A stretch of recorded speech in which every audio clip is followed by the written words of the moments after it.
बिस्मिल्लाहिर्रहमानिर्रहीम अस्सलाम वालेकुम नाजरीन। मैं ग़ुलाम अब्बास साकी साकी हूँ और आज 24 अगस्त 2024 का दिन है और रात के 8:30 बजने वाले हैं। मौसम और दरियाओं के हवाले से आपको अपडेट कर देता हूँ। ज़्यादातर इल्म तो आपको है इस हवाले से, लेकिन जो ताज़ा तरीन डेवलपमेंट है इस हवाले से भी, तो आपसे गुजारिश ये है कि आप इस YouTube channel daily vlog MGS को सब्सक्राइब करें। बहुत शुक्रिया जो कर चुके हैं, उनका भी शुक्रिया और न्यूज़ सब्सक्राइबर्स को वेलकम कहता हूँ। नाजरीन, अहम है ये ख़बर के अगले 6 दिन, यानी आज 24 अगस्त है तो 6 दिन ऐड करें तो 30 अगस्त तक बारिशों के हवाले से भी और सैलाबों के हवाले से भी बहुत अहम हफ्ता जा रहा है। अब इसमें सैलाबों का तो इतना ज़्यादा ख़तरा नहीं, अलबत्ता तौसा, गुड्डू, सखर, कोटड़ी आगे सिंध में कुछ सूरत हाल बन जाएगी। वो भी ऑलरेडी जो दरिया सिंध है वो 3.25 लाख की रेंज में चल रहा है या 3.5 लाख की, तौसा गुड्डू आगे।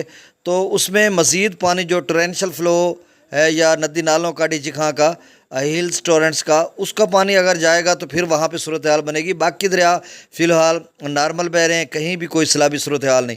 लेकिन जो अगला हफ़्ता जा रहा है उसमें गैर मामूली बारिशें बताई जा रही हैं, तो उसके बाद नदी नालों में या किसी भी दरिया में कोई सूरत हाल बन सकती है, क्योंकि जो बारिशी डेवलपमेंट होती है वो वक्त के साथ साथ चेंज होती रहती है। अभी मैं पाकिस्तान मेट्रोलॉजिकल डिपार्टमेंट का तो देखा है, वहाँ पे भी अलर्ट दिया हुआ है बारिश के हवाले से, और FFD की जानिब से, NDMA की जानिब से, और बार बार वो बता रहे हैं, मुख्तलिफ ज़राए से भी बता रहे हैं, मुख्तलिफ जो मौसम के ज़राए हैं उनके अपने इदारे, जो पाकिस्तानी इदारे हैं वो भी बता रहे हैं, जो मौसम या दरियाओं के हवाले से अपडेट करते हैं कि जो बारिश से पहले उन्होंने तो 25 अगस्त से 30 अगस्त लिखा, तो मतलब कल से और रात गए सिंध के मुख्तलिफ इलाकों में जो है बादल अक्सर सिंध भर में फैल जाएगा, और आज भी कुछ इलाकों में बादल है और कल भी गरज चमक बारिश होगी, लेकिन इसकी शिद्दत जो है वो 26 अगस्त को होगी। जनूबी पंजाब की इसी तरह की सूरत है। कल अपर पंजाब के मुख्तलिफ इलाकों में मौसम अबरआलूद रहेगा जिस तरह से बताया जा रहा है, और उसमें बहावलपुर, बहावल नगर या जो सिंध के साथ मुल्हिका पंजाब के इलाके हैं, जनूबी पंजाब के, उनमें थोड़ा जो है बादलों का सिलसिला रहेगा, लेकिन इसमें जो शिद्दत आएगी वो 26 अगस्त को है।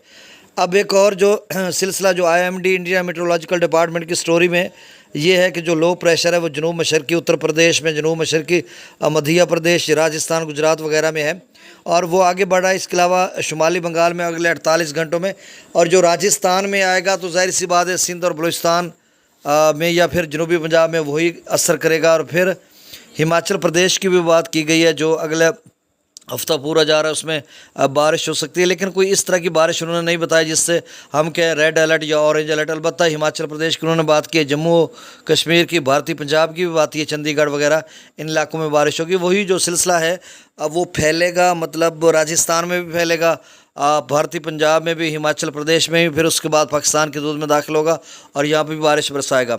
अब जो डेवलपमेंट होती है, चूँकि इदारे जिस तरह से रिपोर्ट करते हैं या मौसमी जो मुख्तलिफ पेजेस हैं या मुख्तलिफ ज़राए हैं जिनसे ख़बरें ली जाती हैं, या आप लेते हैं या हम लेते हैं या सारे लोग लेते हैं, तो उसमें वक्त के साथ साथ डेवलपमेंट चेंज भी होती है। अब जो ये लो प्रेशर का एक यानी साइक्लोनिक सर्कुलेशन आप समझ लें इसको, कि मतलब एक पूरा सिलसिला है, वाइड स्प्रेड रेंज का है, तो इसमें तब्दीली भी आ सकती है, जिसको हम कह रहे हैं कि बड़ी शिद्दत, हैवी इंटेंसिटी होगी या सवेयर किस्म की फ्लैश फ्लडिंग।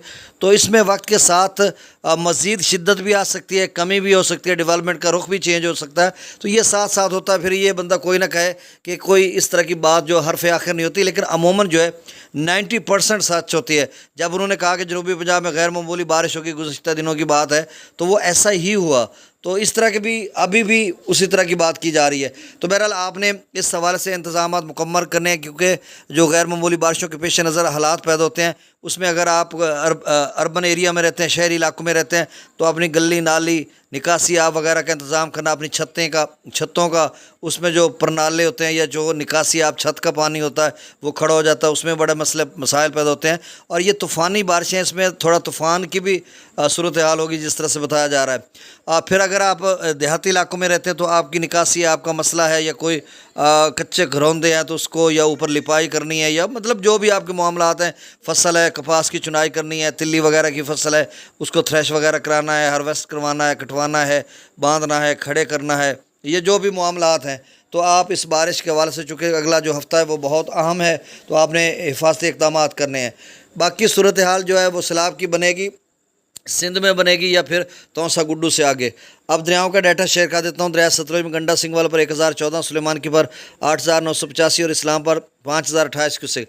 देखिए सतलुज ब्यास में अभी कोई चांस नहीं सैलाब का, अभी क्या अब होगा ही नहीं, क्योंकि जो बारिशी स्पेल है या मानसून का जो सिलसिला है या जो सीज़न है वो 15 जून से 15 सितंबर तक होता है। और ये मेरे ख्याल में जो हैवी इंटेंसिटी का या एक यानी एक बड़ी शिद्दत का जो सिलसिला ये आखिरी ही साबित होगा ये जो मानसून का सीज़न का है। तो इसके बाद जब कुछ नहीं होगा तो फिर ज़ाहिर सी बात है सैलाब कहाँ से आएंगे, उनके तो डैम्स ही नहीं भर रहे। तो मेरे ख्याल में सतलुज ब्यास में तो चांस ही नहीं है ना, कोई 5-10 हज़ार आता जाता रहे तो उसका हम कह नहीं सकते। रावी में भी इसी तरह की सूरत हाल है। चनाब और सिंध का थोड़ा बहुत ख़तरा है। जेलम की भी कोई सूरत हाल नहीं कि उसमें सैलाब आया, अभी तो वो 30 फुट या 28-27 फुट उसका डैम का लेवल भी रहता है। तो गंडा सिंगवाल पर 1014, सुलेमान की पर 8985, इस्लाम पर 5028, दरिया रावी में जसर पर 3395, शादरा पर 16168, बल्लो की पर 19000, बल्लो की पर बल्लो की पर 11935, सिदनई बराज पर 10227, दरिया चनाब में मराला पर 22218, खान की पर 34824, कादराबाद पर सिर्फ 8343, त्रिमू बराज पर 47,133 और पांजनद पर 64,320 क्यूसेक। दरिया जिले में मंगला डैम से 8,000 क्यूसेक रसूल पर सखराज नहीं हो रहा। दरिया सिंध में अपस्ट्रीम में मुसलसल पानी कम हो रहा है, लेकिन एक कल एनडीएमए ने एक जारी किया था, पाक एनडीएमए पे एक प्रोजेक्शन, जिसमें उन्होंने बताया था कि GLOF यानी ग्लेशियर लैक आउटब्रस्ट फ्लड दोबारा हो सकता है, क्योंकि थोड़ा टेम्परेचर ऊपर जा रहा है। तो इस तरह से उन्होंने गिलगित बल्तिस्तान, चित्राल वगैरह की बात की, तो उससे कोई इनफ्लो शायद बढ़ जाए, नहीं तो अपस्ट्रीम खासी कम हो गई है। सकरदू पर 1,04,000, पी ब्रिज पर 1,50,000, बिशाम पर 1,66,000, त्रिबेला डैम से 1,55,000 छोड़ा जा रहा है। काबुल दरिया में 42,000, कालाबाग पर 1,86,000, चश्मा पर 2,13,000, तौसा पर 3,22,000, गुड्डू पर 3,66,000। ये गुड्डू जो है ना अगले 3-4 दिन ज़्यादा लेवल कम नहीं होगा, क्योंकि इसमें थोड़ा बहुत पंजाब का भी पानी है और तौसा भी अभी थोड़ा कम हो रहा है पीछे, तो इस वजह से गुड्डू का लेवल रहेगा और बहुत सारे दोस्तों को परेशानी है। वहाँ पे नकल मकानी का मसला है, माल मवेशी, ढोरे, नाले, नदी वो सारे भरे हुए हैं। कम से कम 1 महीना कम उबेश हो रहा है। जो गुड्डू है वो 3 लाख से ऊपर बह रहा है। तो कितने मसाइल हैं वहाँ पे लोगों के लिए जो नशेबी इलाकों में रहते हैं या कच्चे में या बेट में रहते हैं। तो उनके मकानात नकल मकानी कर चुके हैं, माल मवेशी का चारा, गुजरगाह, इधर उधर से गुजरना, आना जाना, तो बहुत ज़्यादा मसाइल हैं भाई। आपके लिए बाकी 6-7 दिन हैं जो आपके मुश्किल के हैं। अगर तो अल्लाह ना करे कोई बड़ा सैलाब भी बन सकता है, जिस तरह से डीजी खां के नदी नालों में तूफानी आ गई, जो रुझान के साथ पानी उन्होंने रोका हुआ है वो भी टूट जाएगा, क्योंकि आधा पौना फुट रह रहा है और उसको वो स्टोर कर रहे हैं। तो उसमें 2-3 लाख अगर आ गया तो वो कैसे रुकेगा, नहीं रुकेगा वो। और पिछला अगला 3-4 लाख तो वो इंडस में घुमा कर फिरेगा दरिया सिंध में। तो फिर गुड्डू और सूरत हाल ख़राब बन सकती है, और आगे भी और पीछे भी। तो इस तरह की सूरत हाल है। तो आप समझ लें 5-6 दिन है आपके लिए और मसला, उसके बाद जो है पीछे आप स्ट्रीम भी कम हो चुका है और बारिश सिलसिला भी ख़त्म हो जाएगा, फिर सारे हालात नॉर्मल होते जाएंगे इंशाल्लाह। अब तौसा 3,22,000 रुपये, गुड्डू 3,66,000 रुपये, सखर 3,80,850 और कोटरी पर 2,54,495। और कोटरी का कोई ज़्यादा लेवल ऊपर नहीं जाएगा कि 3 लाख पे। अलबत्ता ये है कि 2,54,000 हो चुका है, 5-10 हज़ार ऊपर नीचे होगा। और बहुत शुक्रिया, आपने इस डेली व्लॉग MGS